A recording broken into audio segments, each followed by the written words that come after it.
Hi Libra, welcome po sa ating channel. At ito ang inyong daily Gabay Tarot reading for October 5, 2024. Please be reminded kung naka-resonate kayo, comment down. Kung hindi ko naka-resonate, ibigay niyo po sa iba kasi channel reading po ito. This is for you, Libra, ngayong October 5, 2024.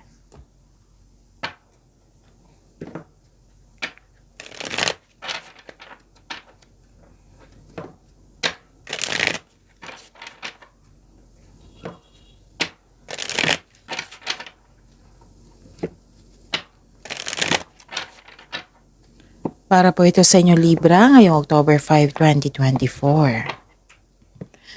Maraming salamat po sa inyong patuloy na suporta at maraming salamat din po sa mga hindi nag-skip ng ads. Gamitin ang reading na ito bilang gabay lamang sa mga hindi pa nag-subscribe. Subscribe na po kayo at click bell notification para malaman nyo na may bago tayong video. Para sa mga gusto magpa-reading po, may lumabas dyan sa screen nyo ngayon. Panoorin nyo po at sundin ang instruction. Calling the attention sa mga suki ko dito na Libra. Open na po inyong Monthly Gabay Tarot reading for October 2024. May 6 months from now reading tayo at love life reading po. So message me Libra for schedule. Maraming salamat po. Spirits Guide, mga ganap po. Ngayong October 5, 2024 para po kay Libra, I need 3 cards po.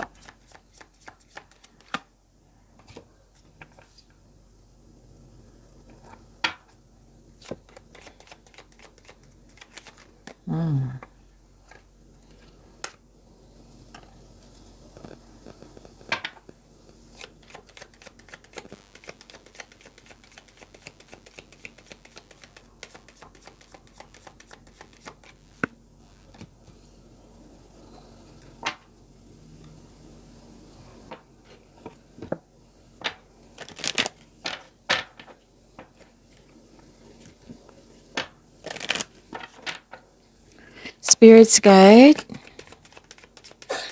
Angels, Archangels, Guardian Angels. Okay, binigay na yung dalawa na mensahe para sa inyo. Okay, Libra, ngayong October 5, 2024. Wow, ang ganda. Nakikita ko yung success dito, Libra. So, claim niyo yan, ha? Positive outcome po, success. And you are very happy dito. Happiness and joy, nakikita ko po dito. At nakikita ko dito na may nagbigay sa iyo ng suporta, nagbigay ng wisdom message sa inyo. Loyalty. Pwedeng nakausap mo yung favorite person mo ngayon na bumalik yung confidence mo. Nakikita ko rin dito na may concern ka. Maaring ito yung pinag-usapan nyo, yung may concern kasi isang tao na ayaw magkinig, or sobrang stricto, or mahirap kausap, or nagkaroon kayo ng disconnection sa isang tao. Pwedeng naalala mo siya or na-miss mo siya, ganon. Pwedeng nangyari din ngayon. Okay, may delay po ako nakita dito. So, delay ha, kailangan habaan ng pasensya niyan kasi may dahilan po iyan. Instead na ma-disappoint, i-pray nyo na darating na ito and attract positivity. Okay? Compassion. Sabi po ni Archangel Zadkiel, soften your heart with respect to this situation and all the people involved, including yourself. Okay? Yun, yung sabi ng card dito na bumalik yung confidence mo kasi naka-receive ka ng wisdom message na ang siyang dahilan na yun, na naging okay ka. Same pa rin dito yung sinabi ni Archangel Zadkiel na you have to relax, calm, na share your kindness to everyone. Okay? So, yun ang sabi ni Archangel Zadkiel. Okay, and wow. Archangel, sabi po ni Archangel Raphael dito. Again, sabi po ni Archangel Raphael, take several deep breaths and exhale slowly to awaken your energy and to release old patterns. Okay? Actually, ito yung lumabas kay kay Gemini. So, check nyo sa mga cross-watcher dito na Gemini. So, Libra, kahit i-check nyo kay Gemini, yan din yung sabi ng mga anghel dito. At yung mga cards mo dito na you have to relax, maging kalma,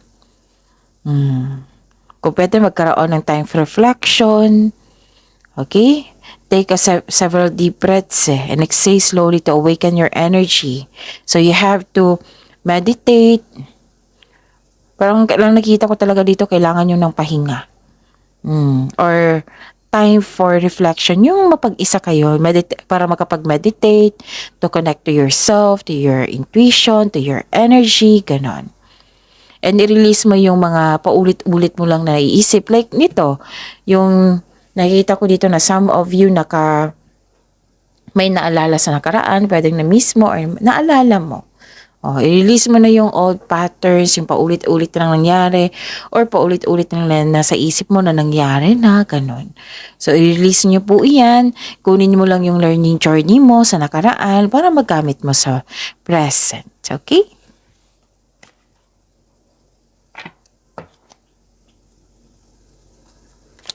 Spirits Guide. Energy po ni Libra ngayong October 5, 2024.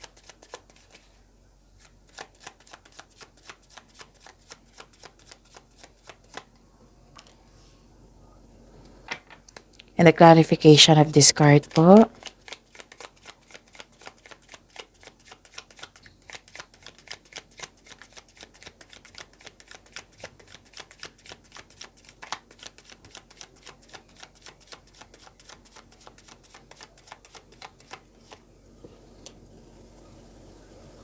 This is a daily reminder. Panoorin niyo po yung last 4 days Gabay Tarot reading niyo po para hindi niyo makalimutan, para hindi kayo malito or maguluhan.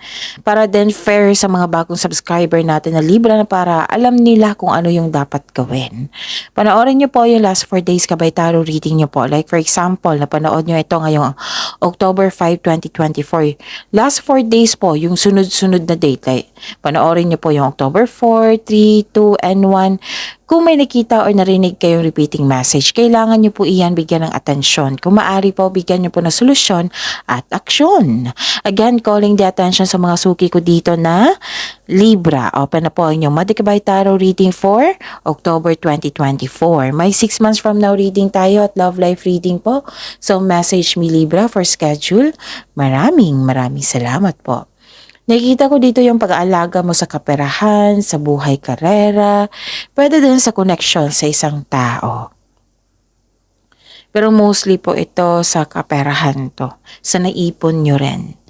Okay, nakikita ko rin dito building stability, conserving resources. You're creating stability, ganon.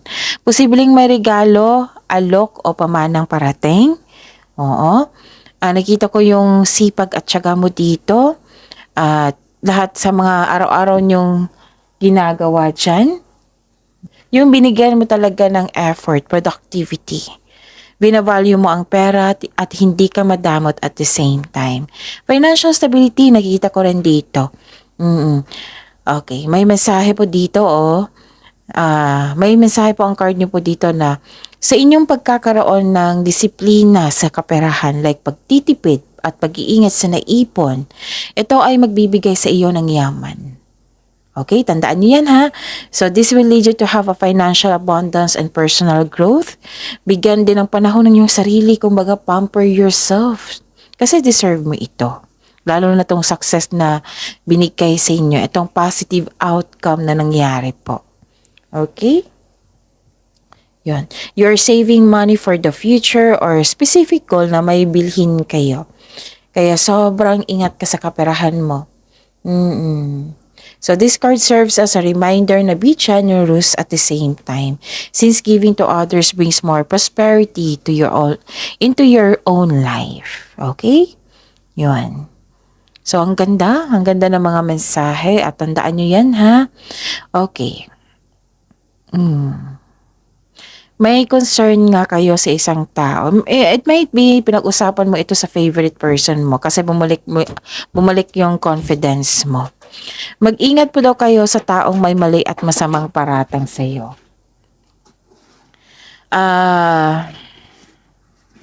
Yes. Nakita ko talaga dito yung disconnection po. Yung sabi ko kanina sa inyo dito na maaring naalala mo siya, na-miss mo siya, or nangyari ngayon. yung nagkaroon kayo ng disconnection kasi hindi kayo nagkaintindihan. Like, pwede din na may masama siyang paratang sa iyo, false accusation po, or bias, or injustice, or unfair treatment. So, ang sabi ng card niya po dito na what I meant is, this card advise you to find your voice and stay strong to your values. Basta, panitilihin mo maging totoo. Okay? Kaya nga may sinabi dito ni Archangel Zadkiel dito na share your kindness to everyone. Okay? So, sa kasabihan pa, with the right values, rewards come. Spirits guide. Fire and money po. Ni Libra. Ngayong October 5, 2024.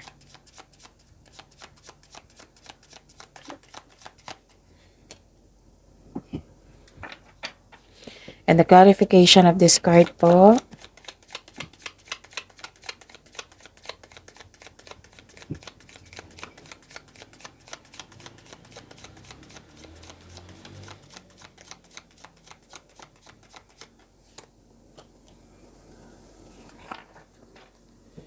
Okay. Sa career and money mo, hindi ko lang ibaba yung yung kurtina kasi kailangan ko ng liwanag. Oo. Okay. Yun.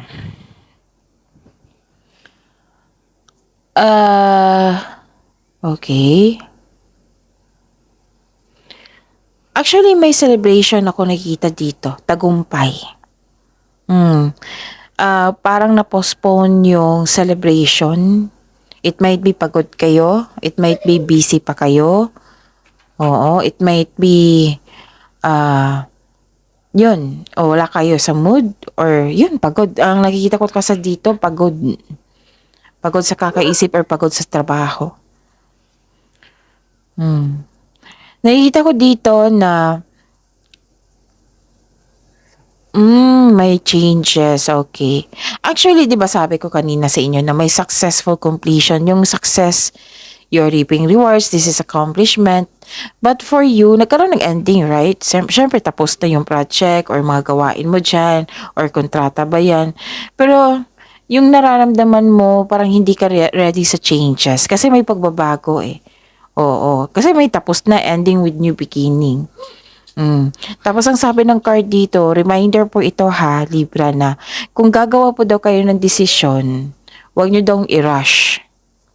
Magplano po daw ng yung kung karapat-dapat ba itong desisyon na ito, mag-gather kayo ng factual information para magamit mo sa pagpaplano. Basta konkretong plano, tutukan nyo po daw ito. Sabi po ng card. Okay? Okay. And sabi ng card, you deserve this success. Kasi may parang may nakita ko dito self-pity or hindi ka ready talaga sa pagbabago. Ano pa? Nakikita ko rin dito na wag po daw kayo magpa-apekto sa chismis. Okay? Kasi may nakita ko dito na, di ba may sabi ako kanina dito na posibleng may concern kayo, pinag-usapan nyo yung taong masakit sa ulo, yung hindi madaling kausap, matigas ang ulo, ayaw makinig, or sobrang stricto. Andito siya. Posibleng may ma-stress ka sa taong ito kasi may tao talagang nagbabalat kayo, yung hindi siya talaga totoo sa iyo. So ano yung dapat gawin? Iwasan, put boundaries, limit yourself sa kanya. And yung sabi ni Archangel Zadkiel dito, share your kindness to everyone but limit yourself, syempre.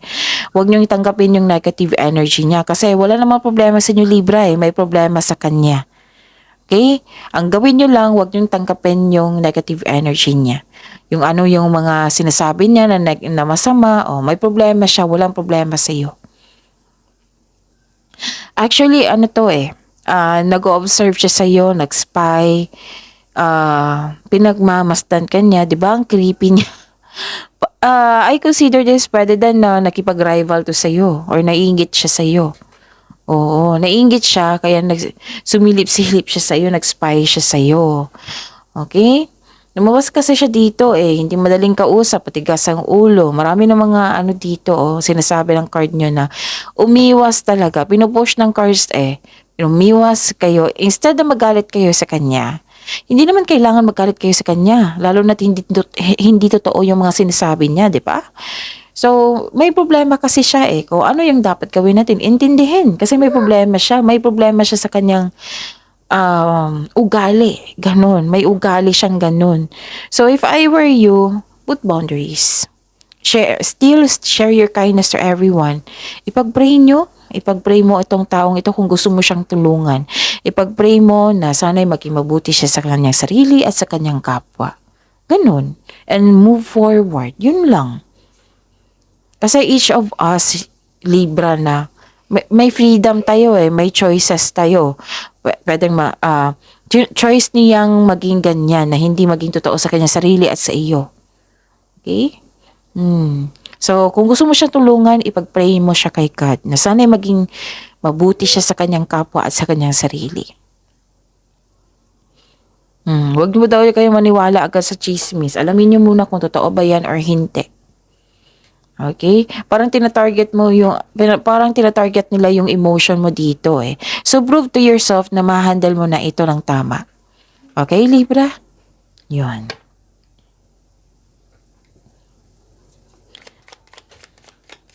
Spirit's Guide,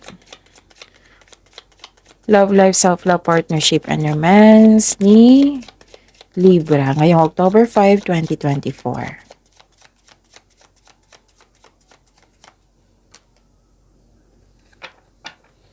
And the clarification of this card po.